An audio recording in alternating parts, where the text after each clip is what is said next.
صحابہ کرام رضوان اللہ علیہم اجمعین کے بارے میں فرماتے ہیں کہ سارے کے سارے صحابہ الصحابۃ کلہم عدول، کہ سارے کے سارے صحابہ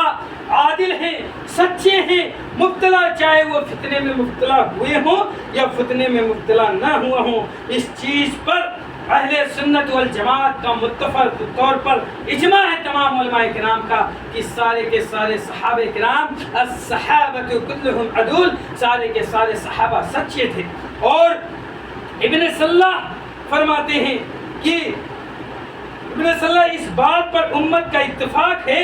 کہ تمام صحابہ کرام اور ان میں فتنوں میں مبتلا ہونے والے سارے صحابہ عدول ہیں، یعنی سارے صحابہ سچے ہیں۔ اور خطیب بغدادی رحمۃ اللہ علیہ نے ایک باب قائم کیا ہے جو کچھ اللہ اور اس کے رسول کی طرف سے صحابہ کرام کی تعدیل میں آیا، یعنی ان کی عدالت و ثقافت میں ان کی سچائی کے بارے میں سوال کرنے کی چند آز ضرورت نہیں ہے۔ جو اللہ اور اس کے رسول نے کہہ دیا ان کی سچائی کے بارے میں سوال کرنے کی ضرورت نہیں ہے، لیکن ان کے علاوہ اگر تابعین ہیں تو عدالتوں کا مثبت واجب ہوگا، یعنی ان کی عدالتوں کا سوال کیا جائے گا، لیکن صحابہ کرام وہ ہستی ہے دنیا کی جن کی عدالت و ثقافت کا سوال نہیں کیا جائے گا۔ میرے بھائیو، علامہ ابن عبد البر مالکی رحمہ اللہ فرماتے ہیں سب صحابہ ثقہ اور امانت دار ہیں اور عادل ہیں، اللہ ان سے راضی ہوا۔ ان میں سے ہر ایک نے جو بات اپنے نبی کریم صلی اللہ علیہ وسلم سے نقل کی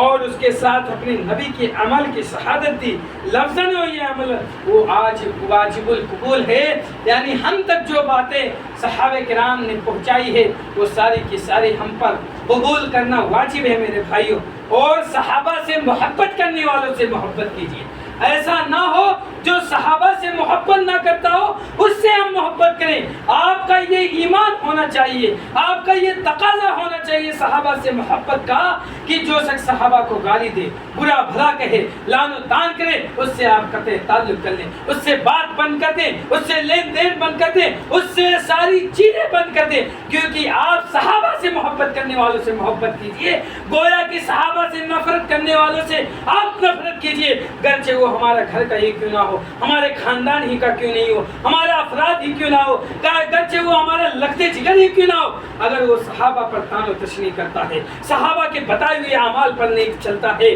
جب یہ صحابہ کا فضائل و مناقب ہے تو رسول کے فضائل کے مناقب کیا ہیں، ان کی باتوں پر عمل کرنے والوں کو کیا کرنا چاہیے، ہمیں اور آپ کو سوچنا ہے میرے بھائیو۔ صحابہ سے محبت کرنے والوں سے محبت کیجیے اور صحابہ سے نفرت کرنے والوں سے نفرت کیجیے۔ مسلمان ہونے کے ناطے ہم پر یہ ضروری ہے کہ صحابہ کرام سے محبت کریں اور اس بندے سے محبت کریں جو صحابہ سے محبت کرتا ہے، کیونکہ رسول صلی اللہ علیہ وسلم نے ایسے آدمی کے لیے دعا کرتے ہوئے کہا ہے، اللہ جو میرے صحابی حسین رضی اللہ تعالیٰ عنہ سے محبت کرتا ہے تو بھی اس سے محبت کرنا۔ چنانچہ سیدنا یعلا بن مرہ رضی اللہ تعالیٰ عنہ سے روایت ہے کہ رسول صلی اللہ علیہ وسلم نے فرمایا، حسین منی وانا من حسین، احب اللہ من احب حسینہ، حسین سبت من الاسباط، حسین رضی اللہ مجھ سے ہے اور میں حسین سے ہوں، اور حسین سے ہوں، اللہ اس سے محبت کرے جو حسین سے محبت کرتا ہے، یعنی احب اللہ من احب حسینہ، یعنی اگر ہمارے دلوں میں صحابہ کرام رضوان اللہ علیہم اجمعین کی عظمت ہے، کردار ہے، ان سے محبت ہے، تو اللہ رب العزت ہم سے محبت کرتا ہے۔ ہوا حسین سبت من الاسباط، اور حسین میری نسلوں میں سے ایک نسل ہے، یہ رسول صلی اللہ علیہ وسلم کا فرمان ہے۔ تو ہم اور آپ سوچیں، جو کافر ہوگا اس کے ساتھ کیا برتاؤ ہونا چاہیے، جو ملحد ہوگا اس کے ساتھ کیا برتاؤ ہونا چاہیے، جو رافضی ہے اس کے ساتھ کیا ہونا چاہیے، جو زنادقہ ہے ان کے ساتھ کیا ہونا چاہیے، ہم اور آپ سوچیں، اور جو رسول کی باتیں نہ مانتا اس کے ساتھ کیا ہونا چاہیے۔